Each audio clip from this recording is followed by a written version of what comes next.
Thank you, Lapis. Sure thing.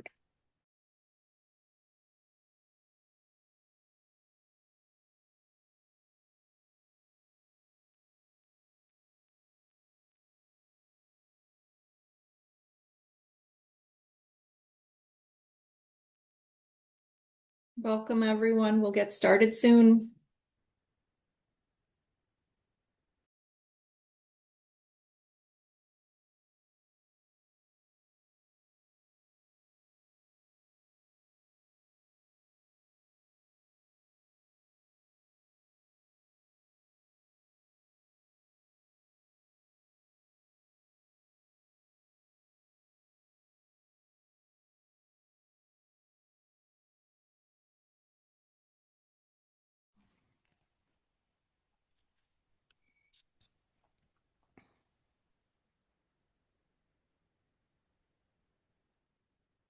Thank you for joining. We'll start in about 1 minute.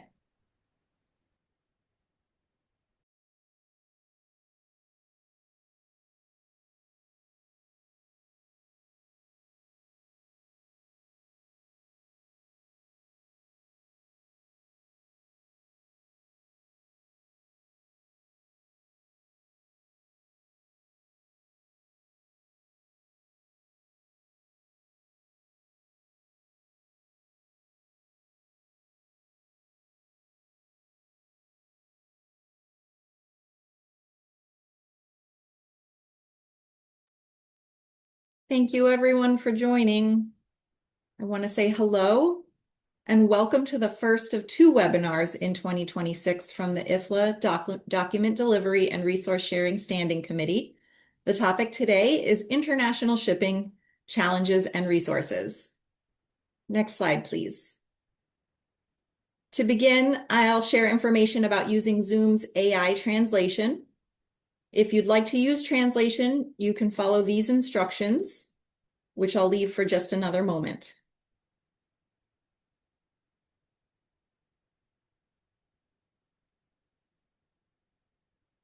Next slide, please.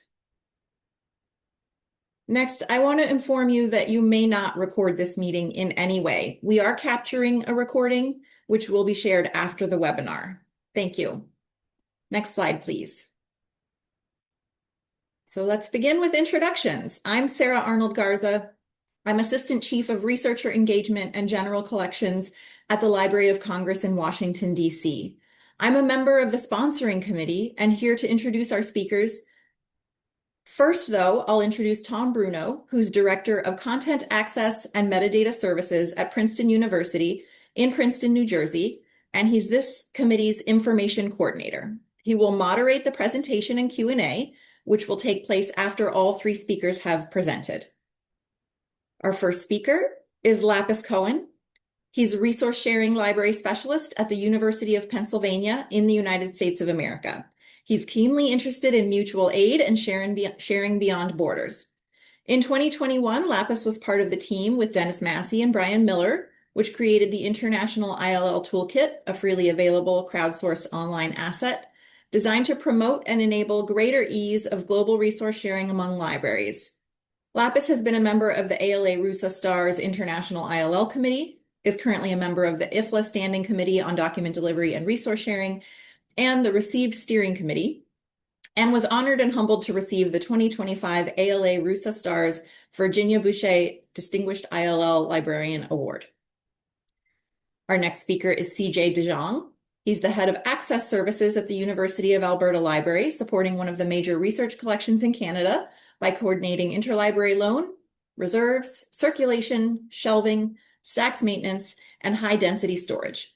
With interests in human resources, workflow management, user experiences, assessment, and leadership, CJ has presented at numerous conferences on related topics.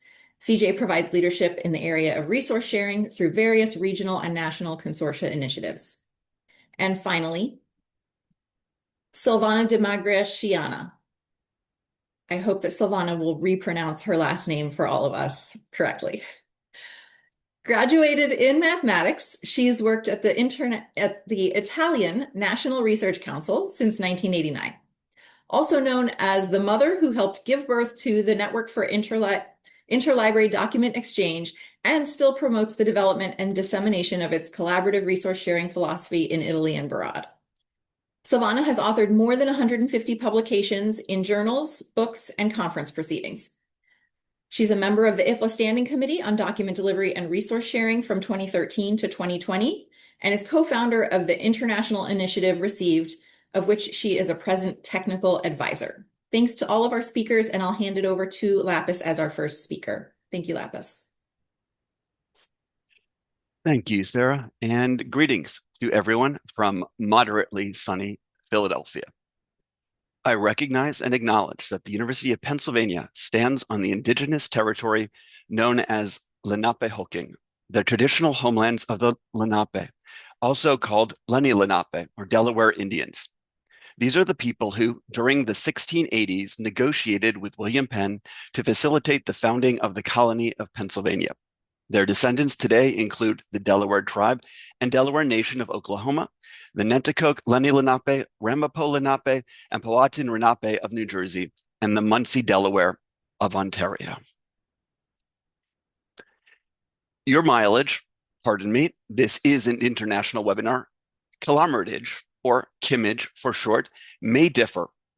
Even in cases where you use the most up-to-date, relevant, and authoritative information regarding international shipping, you may still experience a postal or courier service employee or a customs official having well, let's just go with a bad day and still encounter a delayed or tariff shipment. Even though international loans and returns of library materials should never be taxed, tariffed, pushed, filed, stamped, indexed, briefed, debriefed, or numbered. To begin with a question, who doesn't love international shipping customs and tariff complications? Please feel free to share your love for high and rising shipping costs, complicated customs regulations, and often opaque tariff fees in the chat. It will perhaps come as no surprise that these three issues are some of the biggest roadblocks when it comes to international interlibrary loan, also known as resource sharing, of returnable library materials, such as books, bound journals, DVDs, CDs, microfilms, etc. Every 4 years, the American Library Association, Reference and User Services Association Sharing and Transforming Access to Resources section, from now on, simply RUSA stars. International Interlibrary Loan Committee distributes, analyzes, and then reports out on the results of a global ILL survey to share statistics and trends with the international resource sharing community. As far back as the first survey, nearly 20 years ago in 2007, approximately 30% of respondents stated that because of shipping and customs complications, they only borrowed and supplied non-returnables, such as scans of articles or book chapters, internationally. So, another question. What's so funny about customs rules and regulations? The answer? Absolutely nothing. And yes, I know a wall is often not the best solution to a problem. And a wall of text is often a PowerPoint presentation worst practice. For shame, Lapis, for shame. But I wanted to present some actual anonymized responses from the most recent RUSA STARS survey from 2023. And at the same time, provide an experience that many of you may be familiar with. Your eyes glazing over when confronted by pages-long, text-dense customs and tariff regulations. The important thing here is the commonalities of the complaints.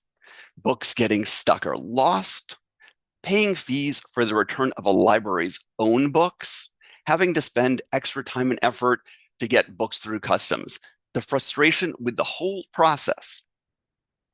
One comment seems to sum things up, and though anonymized, I can't help but hear this comment in the voice of the Marvel cinematic character Yelena Belova, as portrayed by Florence Pugh. Now, naturally, I won't try and do an impression here, but you may hear echoes within your mind. I have a book I borrowed from Redacted before the pandemic on my desk. It's been returned by customs 7 times. Every time I send it back, They send it back for God knows why. I make the changes and they send it back for another reason. I don't have time to play customs roulette. So this doesn't motivate me to do more international borrowing and lending. And just to note, we would certainly have included a slide with all the positive comments about customs experiences, but there weren't any, so there isn't. Now, things can always get better, but they can also get worse. Many of you may already be familiar with de minimis customs exemptions. De minimis refers to items of small value, such as in the Latin phrase, de minimis non curat lex. The law does not concern itself with trifles. In regards to customs, the de minimis threshold is the value of a shipment that can be imported without incurring customs duties, such as import tariffs or taxes, such as a value-added tax. And this monetary value is determined on a country-by-country basis. On August 29th, 2025, the $800 de minimis threshold was eliminated in the United States, adding a whole new layer of confusion and complication where none was needed to shipments of low monetary value items, such as, say, library books, coming into the United States. Where there are challenges in the resource sharing world, there is often conversation, collaboration, and creation. In this case, the International Shipping, Customs, and De Minimis Hub webpage was created a mere 2 months after the de minimis policy change. Initiated and curated by the Rusa Stars International ILL Committee, with valuable input from practitioners in OCLC-RLG Shares town halls, IDS network forums, folks from the IFLA DDRS committee, amongst others. And I realize I just rattled off a bunch of library-related group acronyms. We love our acronyms. I'm happy to provide more context during the question and answer portion, but the important thing is that this was created by voluntary groups of resource sharing librarians around the world. As can be seen in the graphic on the right of the slide, the page includes diverse tools, such as information on de minimis, tracking of shipping disruptions, tips and tricks on what are certainly uncertain times, links out to the International ILL Toolkit and the received app and community, and more on those last two anon. Consider this just a touch of foreshadowing, and a form to share your updates. Now, I'm an old timer, and I go way back, to paraphrase the topical singer-songwriter Phil Oakes, and occasionally repeat myself. But here I'm doing so on purpose, to emphasize the importance of what you, yes, you, can do to help the resource sharing community when you share information from your country or region. This has been mentioned before. This will be mentioned again. Delving into one of the tools on the Shipping Hub, tips and tricks in uncertain times. The page includes useful suggestions for communicating with partner libraries around the world. Even if they are unable to supply the needed material, a library may be able to refer you to another potential lender in their country. Additionally, as regards consideration of alternative formats, perhaps the patron does not need a loan of an entire book, which is only located outside of your country. If asked whether a chapter scan would fulfill their research needs, your patron might reply, "A chapter? Aye, 'twill serve, 'twill serve." There is also a link to a crowdsourced document, yes, collaboration, once again, which suggests texts and harmonized tariff schedule, or HTS codes, that can be included with ILL materials loaned from US libraries to institutions overseas, providing best practices for safe, secure, and hopefully non-tariff returns. For those not already familiar, the harmonized tariff schedule classifies a good for the purposes of determining customs duties or tariffs based on its name, use, and or the material used in its construction, and then helpfully assigns it a classification code number for identification. This is administered globally by the World Customs Organization, and countries have their own HTS schedules with listings of codes. Including the proper HTS code on a package can help customs agents readily identify material which should not, and I repeat, should not be tariffed. On the right is an example, courtesy of Brian Miller and the Ohio State University, of a slip they include when loaning items overseas, suggesting a declaration of minimal value on return to the United States. It's often not possible with couriers, and also a potential customs red flag to declare zero value. The relevant HTS code, in this case 9801.00.10.10, suggested text to include on the package, such as library material being returned to owning library, and the full and correct mailing address to avoid any misshipments, including the email address and telephone number with the country code.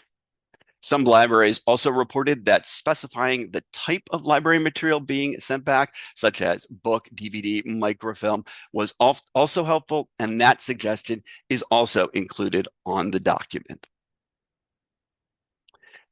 That crowdsourced document is linked out from another valuable page, the International ILL Toolkit. Now, an in-depth presentation on all of the component parts of the toolkit is beyond the scope of this webinar. Suffice to say, the toolkit is a freely available crowdsourced, yes, once again, set of spreadsheets initiated by OCLC Research Library Partnership Shares members and currently administered by the Rusa Stars International ILL Committee, which is designed to promote and enable greater ease of global resource sharing amongst libraries worldwide. I heartily encourage folks to check out the toolkit via the link that is on the slide, and will also be amidst further resources links at the end of this presentation in order to check out the toolkit and to see additional resources such as previous webinars that delve into all the granular details for the toolkit. For now, though, let's just take a quick peek. The first two tabs of the toolkit contain a listing of 390 plus libraries around the world from more than 50 countries willing to supply globally. And with information on locations such as country and city, library code, both OCLC and ISIL, email contact, delivery methods, payment options, links to online catalogs and request forms, whether a library is a received member and can thus supply scans of non-returnables for free, which highlights the collaboration between the toolkit and received, and more on the received community and app in Silvana's portion of this presentation, as well as notes and tips for specific libraries. So for example, you need to register with the National Diet Library in Japan before you can successfully request from them. There are also ILL request form templates in 13 different languages, with more to come, which can be copied for local use. These translations were prepared in collaboration with library professionals fluent in that language, so you won't finding yourself asking another library for a bank loan when you wanted to ask them for an interlibrary loan. I regret giving short shrift here to the tips and tricks by country and region tab, which has helpful hints on discovery, such as links to union catalogs, translation dissertations, requesting extended reference materials, and more. But let's focus on the shipping and customs tab, which has information on shipping to and from countries around the world. And here's a screenshot of merely a small section of that page. It contains specifics on couriers, information on laws and regulations in individual countries, suggested language to include on mail packages, notes on shipping suspensions, and an indication on when that entry was last updated. So you're able to judge just how new that news actually is.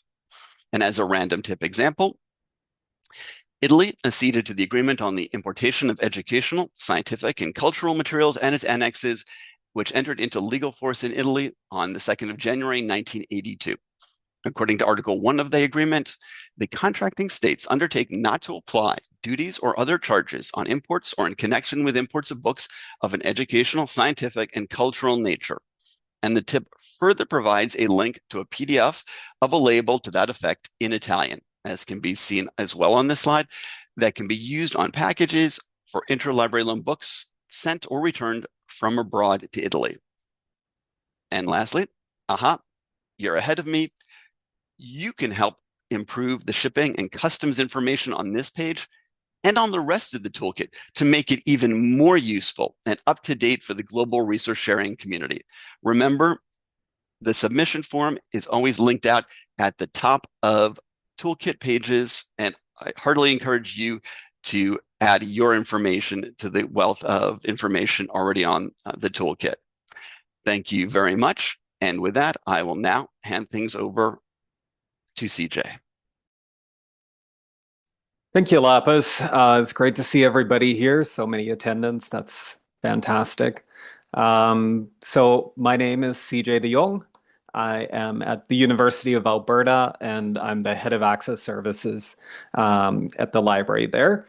I would first like to acknowledge that the U of A is situated on Treaty 6 territory, traditional lands of First Nations and Métis people. And then next slide, please. Just a little overview of what I'd like to talk about. I just have to admit, I don't actually do the shipping at our institution.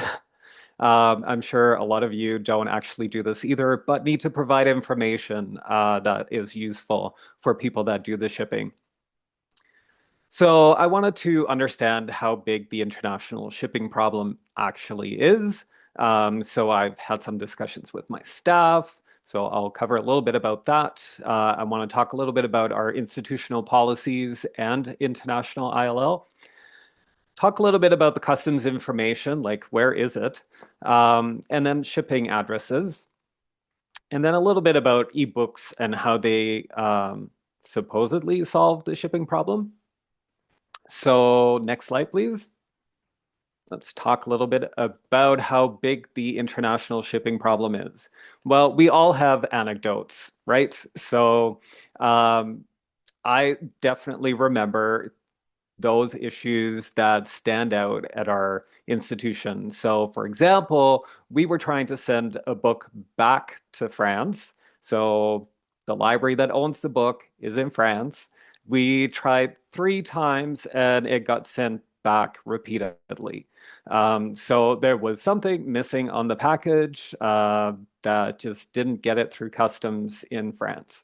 So you hear about those issues because staff are trying to figure out what are they supposed to do with a book that keeps being returned back to us that we're trying to get back to France. Now, that's costly. There's definitely costs attached to shipping a package 3 times. So at some point, the other institution may have to work with us to get the item back. But yeah, so there's always those anecdotes, right? So we always remember those difficult ones. Now, de minimis, it definitely caused some confusion. When it happened, we were not able to return any of the books back, basically because our shipping system did not have the right codes.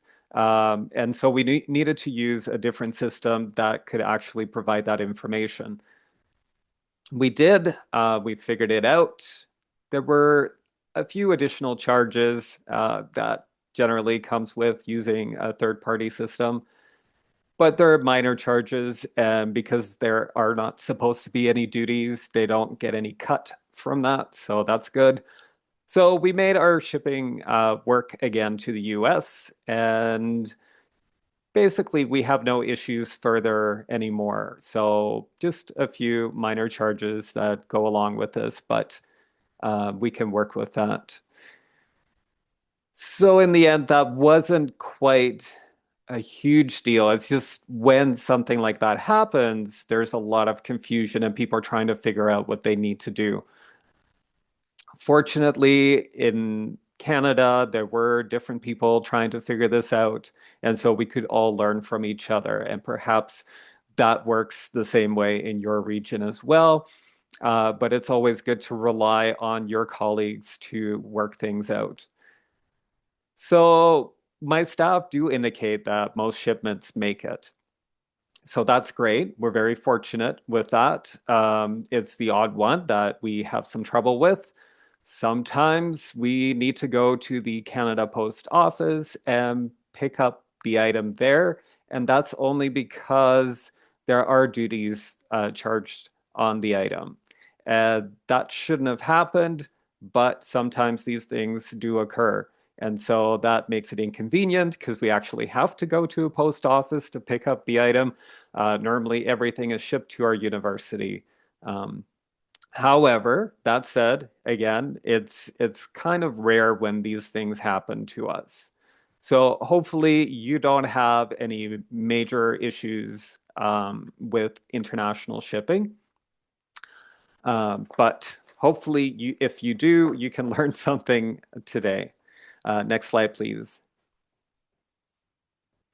So when it comes to international ILL, people do make some decisions about whether they want to supply. So we all look at the cost of supplying because most institutions are not flushed with money, and therefore we have to make some judicious choices.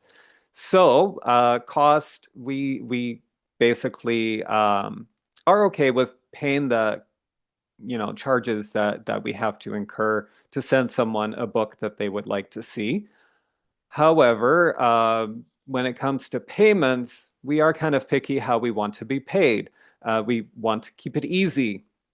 We want to either use the IFLA vouchers for international shipping or World Share IFM. Those are easy ways for us to deal with money. When it comes to people asking to do bank drafts, that's kind of starting to complicate things. They want to send checks in the mail. That's also additional time and expense for us to deal with that. So you have to make it as easy as possible on the other institution to deal with that. We also look at how many other locations there are. We do not want to fill for everyone all the time. Now, for some reason, perhaps alphabetically, I'm not too sure, but with us being in Canada, so C, pretty low in the alphabet, and then Alberta, starting with A, also pretty low in the alphabet, we seem to get a lot of requests for our materials. So what we do is we actually look at how many other locations there are in WorldShare. And based on that, we make a decision whether we will supply or not. So basically, if there are 5 or less locations, then we will supply. If there are more locations, then we will leave it to the next to supply the item. We will simply cancel that request on our end. So that's how we try and keep costs somewhat moderate for us. If you aren't sure how much things cost, in Canada, we do have a library book rate, but it does not extend beyond the border. So the library book rate within Canada is super cheap. In Alberta, I can send an item for $1.60 to another university. But as soon as we go over the border, it's generally $20 or more, $20 or so to the US. But we get quickly to 40, $50 when we get to Europe or Asia, especially Australia is not cheap. So there are definitely costs there. However, we also keep in mind we provide a lot of copies, and when we send out a copy, people pay for that as well. However, the cost to us is not that much. So I think we all always need to balance that a little bit. So try and keep costs low. But where we make some money, it offsets the other area. However, like I said, we all make our decisions about whether to supply. I know there are some institutions in Canada that just say we don't do international ILL when it comes to lending books. So you have to be aware of what a library is willing to do, but also make it as easy as possible for them to send you the item. Next slide, please. So customs information. Yes, we have the ILL toolkit, and that's great because there we can actually find some information. I just wanted to see, could I find it easily for Canada, just in case somebody's just looking it up on Google. And I was like, oh, this is not easy. There's one source that I could find. It's from our National Library from 1995. So then you wonder, is that still valid? But people are still referring to it as the source for this information. So that's interesting. I think we can do better. We need to work with our national library and make sure that we have this kind of information posted so it's easy to find. It looks at that it's recent information and people can actually use it. Now, based on that information, we do send labels to the other libraries when they request a book from us. We provide them with the labels to put on the package so we can make sure that when it's returned to us, we don't have to pay any duties. So here are two examples. One is for the US, and the other one is basically what we send to all other international libraries. So hopefully that kind of makes sense. Again, I think we can do better, probably all over the world. However, it does not seem to be an easy thing for us to get information for. Next slide, please. All right, here's are some examples of shipping addresses that we've collected. We basically have to have manual registration for other libraries that may not have their own system. So we register them.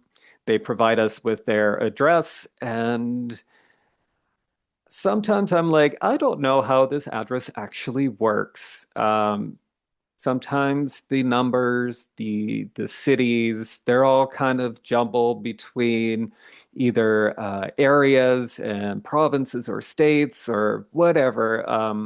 Postal codes don't look the same all over the world, right? So it can be a little bit confusing. So it's a very important, my staff point out, that shipping addresses are all correct. So when you're shipping something and you're not too sure what the shipping address should look like, just Google it. What does a Japanese address look like on a label? Because that's key to actually getting an item out to the right place. If you got the PO boxes, that can sometimes be a little bit confusing as well. So just make sure when you provide your address, it's very clear. Next slide, please. So we were thinking about ebooks, and do they solve the international shipping problem? Well, probably not. Perhaps ebooks, when they come from platforms that are quite accessible all over the world, then people are not as interested in actually obtaining these items. So perhaps it's more our unique items in our collections that people are interested in, and therefore we are going back to the print.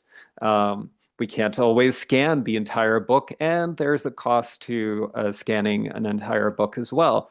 So it's not as easy to ship that out. So I wish I could say that ebooks are very easy to solve our international shipping problem. Next slide, please. But there are other things that make it even more complicated. So ebooks, we are an e-preferred institution. So what we buy first are the ebooks. What does that mean? Well, less access for other institutions.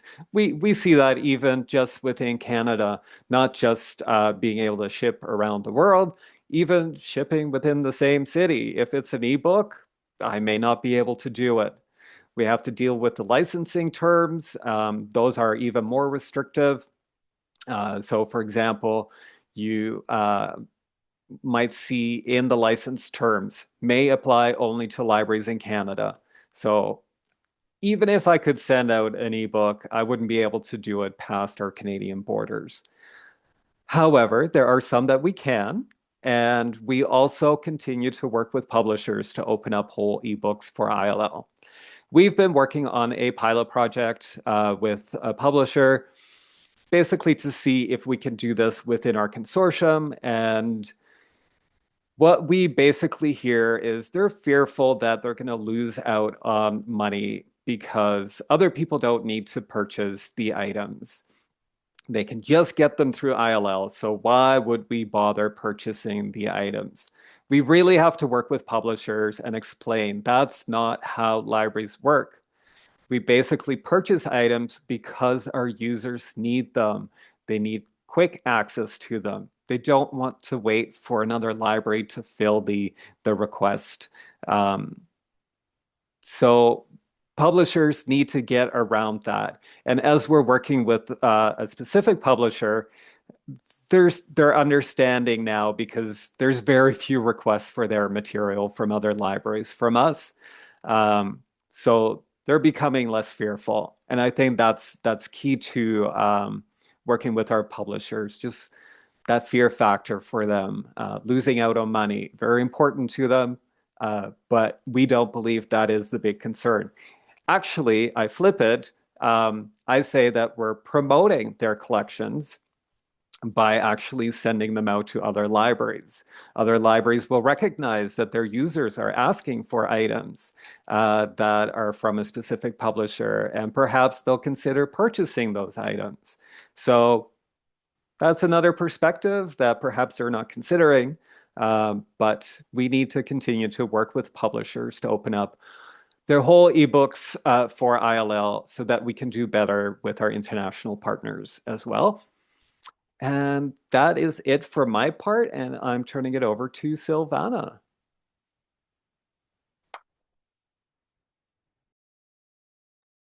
Thank you very much.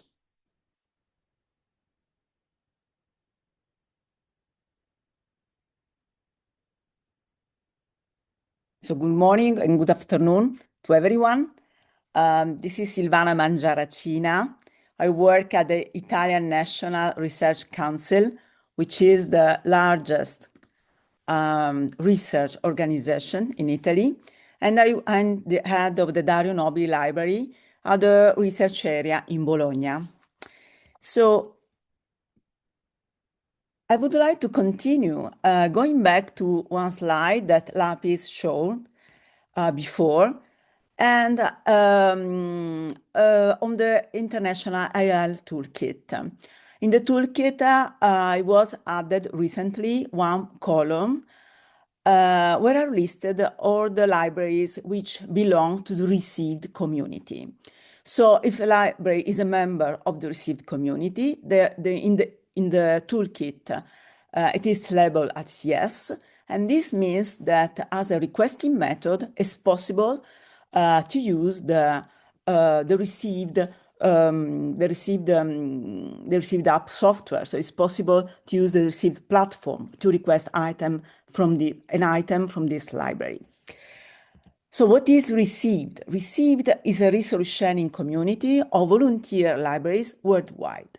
In the map here, you can see that libraries countries are highlighted in green with different gradation of greens.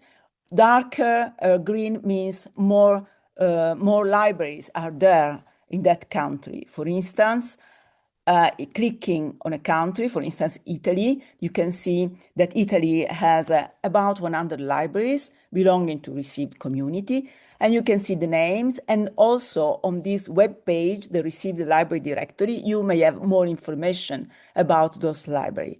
So clicking another country, for instance, Argentina, you can see the libraries that are part of received from Argentina. So we have two communities. Sorry, this is a little bit. Sorry. So we have more than 450 libraries from 46 countries in received community. And we have almost 400 libraries from 51 countries in the ILL toolkit. So the question is, there are common libraries in the IL toolkit and the received directories. The answer is yes. Yes, those communities overlap. But still, there is a possibility to grow more, because you see in these two graphs, the libraries which belong only to received are listed in green. The libraries which are in both resources are in red, and the libraries which are listed only in the toolkit are in yellow. So you may see that there are countries, especially in Europe, Eastern Europe, where there are libraries listed only in the toolkit. And as well also in Australia and in Japan, libraries are present only in the toolkit. But on the contrary, there are countries where there are more concentrations of libraries. You can find more libraries in the received community. This in Europe, Western Europe, and also in the MENA region, Middle East and Northern Africa, and Central Asia region, there are more libraries in the received directory. And so also in South America, you have more library belonging to received. So a little bit of history. Received Initiative was born during the pandemic. So it was started in 2020 in the IFLA Resource Sharing, Document Delivery and Resource Sharing Standing Committee. During the pandemic, libraries were unable to access their own collections. We were all locked at our home. So this initiative was born to support libraries all around the world to access collections. And the characteristic at the beginning, it was developed a very simple Google request form to send requests, and then the back office was managed using Google spreadsheet. In 2021, this initiative was funded by the European Union, and we were able to develop the software platform, more robust and open source. And then after the pandemic actually was ending since 2023, the initiative was well established, and we wanted to maintain it because received is an initiative that aims to support equitable knowledge access, especially in times of crisis. So we changed the meaning of the acronym. Now the acronym RECEIVED means resource sharing, collaborative, and voluntary document delivery. And still it is completely supported by the IFLA. So what are the documents? What are the items? Only digital copies, no loans of physical items. And it is based on a volunteer, reciprocal, and free of charge supply of materials. The fact that the libraries provide documents on a volunteer based and free of charge was from the beginning was the main characteristic of this initiative, and we want to maintain it as it is. However, received to be member of the received community, to identify the lending providers. Also, the fulfillment process through the software platform is shorter and also guarantee more certain fulfillment of international document delivery. In 2026, we have a 97% of fulfillment rate, and the most of the documents were provided within the same day of the request. So we have a very short turnaround time. So these are the two landing page. One is the received community website, when you can find information about the initiative, the article of governance, the library directories, the statistics, and also training resources. Received community is managed by an international received steering committee. There are more than 20 members from very, very international. And from the received community website, you can access the received app.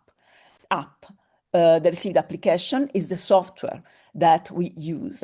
On the right, you see the home page of the received app and the characteristic. The received app is powered by Talaria. Talaria is an open source software is a resource sharing management system. And it was developed starting with the European funding since 2021. And when the European funding was ended, we are continue to develop the software in my library, the CNR Dario Nobili library is based in Bologna, Italy. The software provides a user interface in several languages. At present, languages supported are English, Italian, Spanish, and Turkish, thanks to the volunteer work of many librarians, which help us. And actually, this reflects the initial partnership of the Hermes project, but more languages are coming up. Next one will be Arabic language.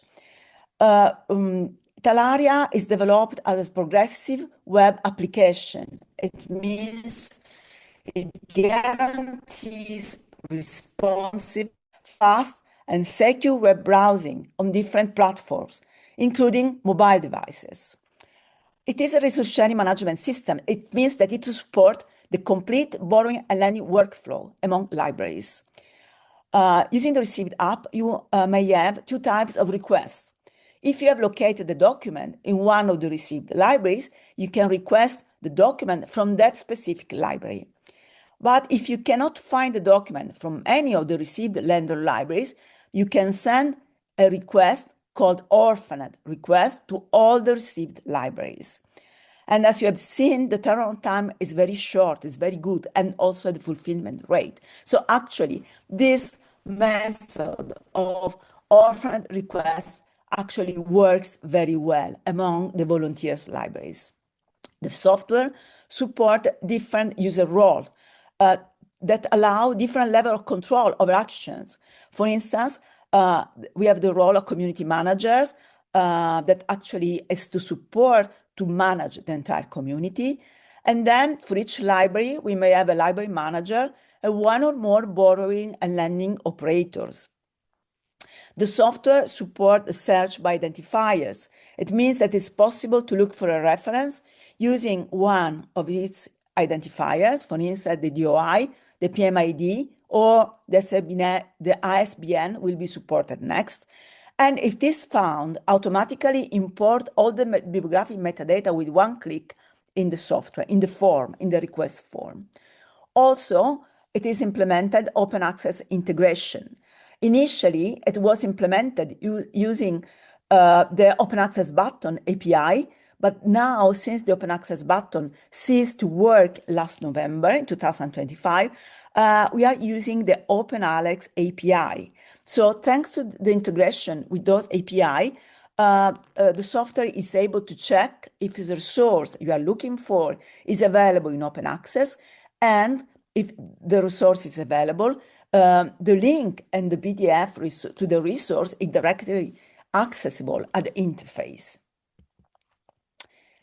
So now, the few minutes, how can you join the received community? Two steps of registration. First, you must register as a user in the platform, and then you have to register your library. Be careful. While you register your user, you must use your personal or institutional email. Know the email, the official IFLA service email of your library. Your email, your personal email, will never be public, never be known by anyone else. When you register your library, then you will be asked to provide an official email of your IFLA service, or if you don't have, the library email.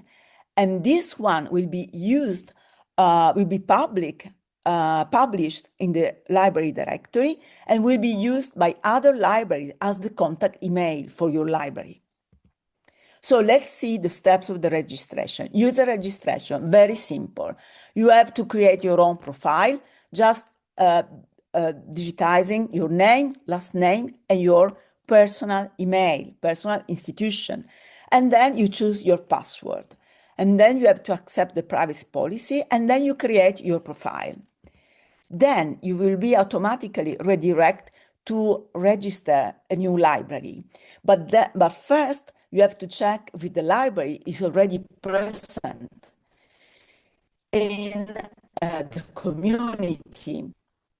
So typing just the word of your library name, if the library has been found in the received directory, it will be shown to you, also localized, and with the information relating to that library. And at that point, the software will suggest you to contact the library manager to be invited as another library operator. So not to register a library because it's already there. So we want to avoid duplications in the directory. But if the library is not found, then you will be directed to the registration form for the library. And this just would like to point out what you will find in this library registration form. First, the library geolocation. Clicking on the Get the Coordinates button, you will get automatically the coordinates, but be careful. You must be inside your library. You must be physical in your library. Otherwise, the coordinate of another place you're on will be taken automatically. Then you will be requested the library name and other information like the website, the country, the address.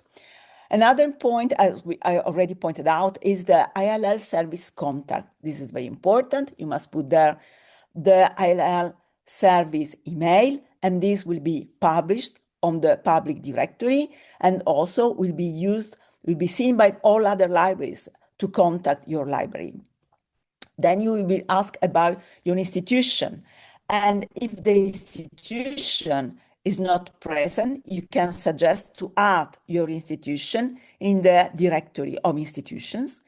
Then there is another section. You can indicate the library identifiers. Please add all the identifiers that your library has. This will be very important to distinguish your library from others, especially in global networks, and allow other libraries to find and contact your library. There are a set of identifiers supported, like the ISIL, International Identifiers, so put your code, or the OCLC symbol, or other national identifiers, like the Spanish or the Italian. And if you want us to add more identifiers, please let us know. Then the last question, would you like to be a volunteer library? Volunteer libraries are the libraries which are willing to provide documents. Actually, they're the core of the received community. But you can register, be part in the received only in the basic profile. So at the beginning, you can start as borrower only. Then, if you want, you can or immediately or while you are already used the received app, you can upgrade to the full profile, which means volunteer libraries, which actually support borrowing as well as lending.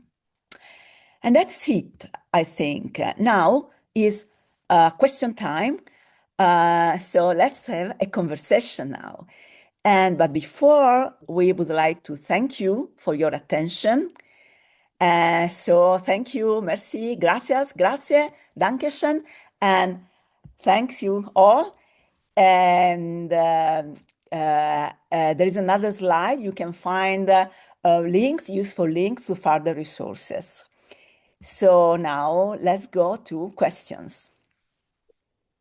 Thank you, Silvana, and thanks to all of our panelists today for your presentations. We have several questions in the question and answer portion of the Zoom, so I'm going to go right to those. I'm going to start with the first question that we received, and with the global issues affecting transport at present, are you concerned about lending items abroad? So does that enter into the equation, the fear that you might not be able to get the materials back?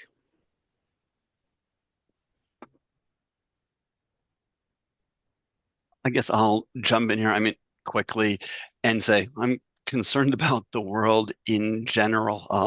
I have to say, as regards specific shipping hurdles right now because of the realities, not more than has been in the past. I have not heard any specifics of things being delayed or held up in any of the specific trouble spots that everybody is probably thinking about right now.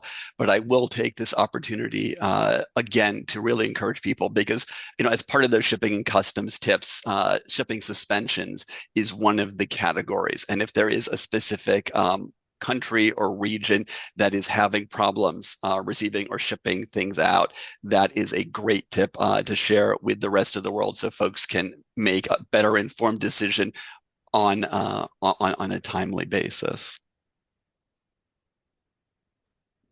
Thank you, Lapis. CJ, did you want to? Sure. I do believe that there's always some hesitation to send books to a country that's at war at the present time. So the issue, though, is, are we actually getting requests from them? We may not. So yes, it's an issue. But then again, if we're not getting any requests from them, then it's a non-issue for us. Thanks, CJ. Silvana, did you want to add anything to that?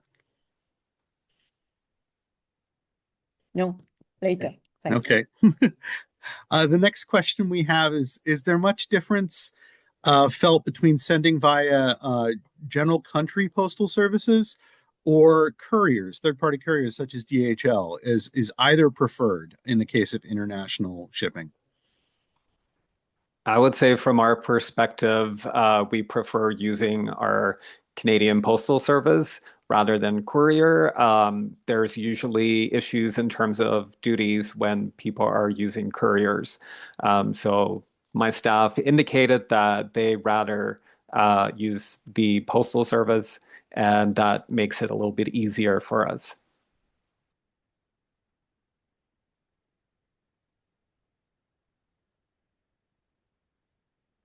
Okay.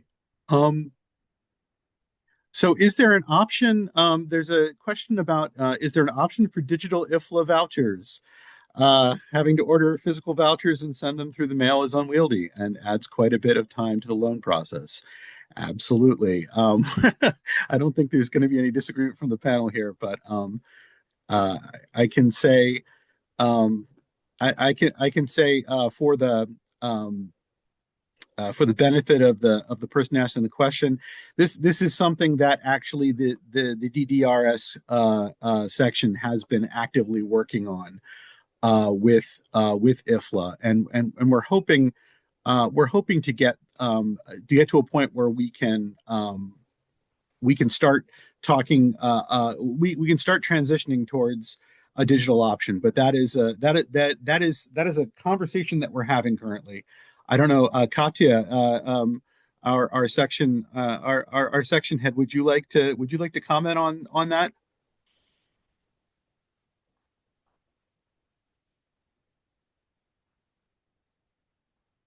Oh, hi everyone. Hi, Tom. Um, Actually, hopefully, we will be working on the e-vouchers with the IFLA. We are really moving toward this subject. It's still in the conversation, but hopefully, it should be part of our plan for the next 2 years. Great. Thanks, Katya. Yeah, So hopefully, yeah. Go ahead, CJ. I just wanted to comment about this. It was interesting that the question indicated that it increases the loan process. In our experience, we basically send the item to the other library, and when they return it, they will include the IFLA vouchers right in the book. So there should not be any further delays because of that. So it's still pretty efficient to us. More efficient than checks, bank drafts, all that kind of stuff. But hey, an e-IFLA voucher would be amazing.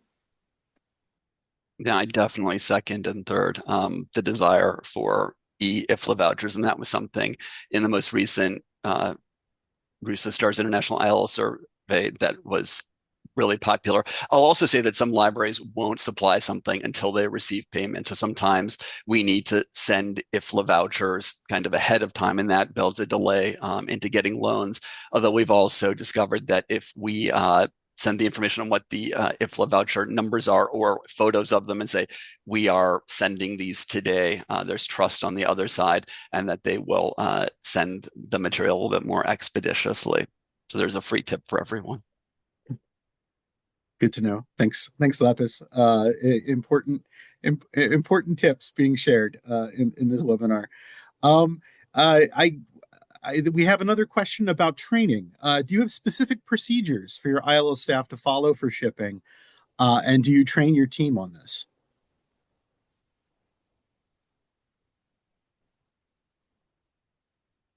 I can take that. Our training is basically the supervisor that's in charge of that area. The supervisor will train staff and students on these processes and ensure that all the information is included.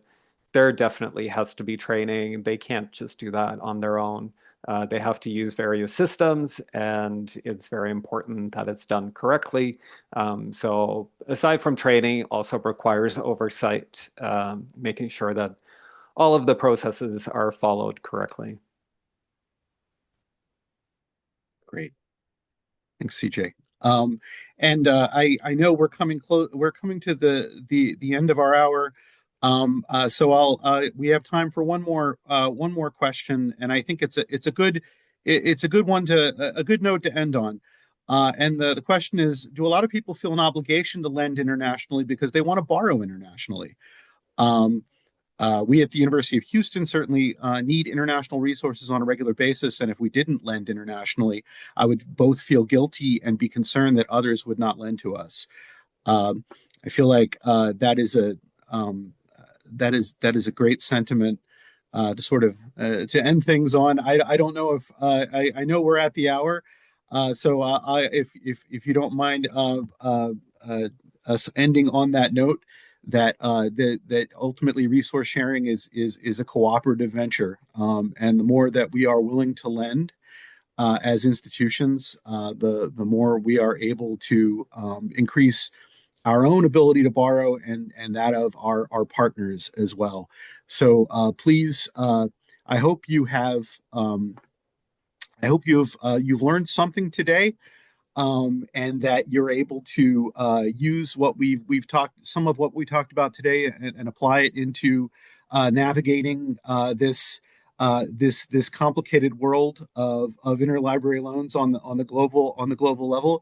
If you have not checked out the International Toolkit, please do. And if you have not checked out the received application project and platform in the Talaria application, please consider joining.